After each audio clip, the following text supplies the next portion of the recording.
মামা? ওই যে তোর একটু জোরে ডাকছি কেন, মনে করলাম ভিতরের ঘরে আবার কি না কি কাজ দিয়ে তোরে ব্যস্ত রাখা দিছে। না না ঠিক আছে, মামিরে ডাকো। মামিরে ডাকবি কেন?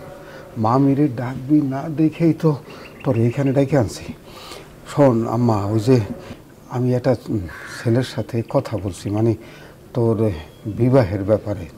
তো সে এই সম্পর্কে আমার বন্ধু হয়, সন্ধ্যার দিকে আসবো, তোরে দেখ।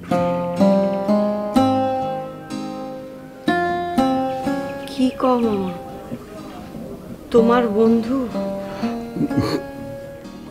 না মানে বন্ধু বলেই যে একদম অনেক বড় অনেক বেশি বয়স সেইটা না, আমার থেকে জুনিয়র, কিন্তু ওই যে বন্ধু বন্ধু ডাকে তো সেইটা আর কি।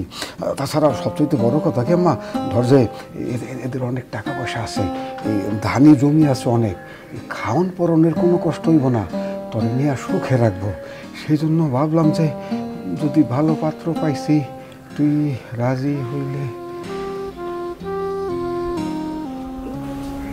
তাই বইলা আমি তোর মনের অবস্থা বুঝি না। এখন এই কি করুম ক, যে তোর উপর যে অত্যাচার, যে জুলুম, তোরে যেমনে রাখে কথায় কথায় তোরে যে বকাবাদি করে, বাতের কষ্ট, এইটা কি আমার সহ্য হয়?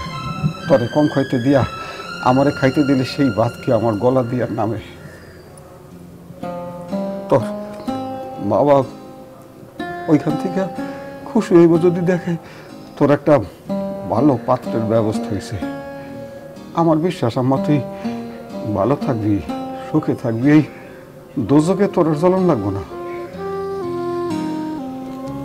কি করুম ক, ভালো ভালো পাত্র তো আসে, তুই যে যৌতুক চাই, মোটরসাইকেল দেন, এইটা সেটা দেন, বিদেশ পাঠায় দেন, এত টাকা আমি কই পাবো? তুই তো জানোস যে 10টা টাকা বাইর করতে গেল তো মামি ঘরের মধ্যে কিয়ামত তৈরি করে ফেলে। এর লিগে ভাবলাম যে আসুক, ছেলে হিসেবে তো খারাপ না, টাকা পয়সা আছে, তুই ভালো থাকবি, সুখে থাকবি, খাওয়ানোর কষ্ট তোর হইব না। শুনলাম ভাই এনে 1000-5 টাকা আছে, এটা রাইখা দে, তোর তো কিছু কেনাকাটা লাগবে না, বিয়ার কিছু কেনাকাটা করে ফেলাইছি টাকা দিয়া। যা।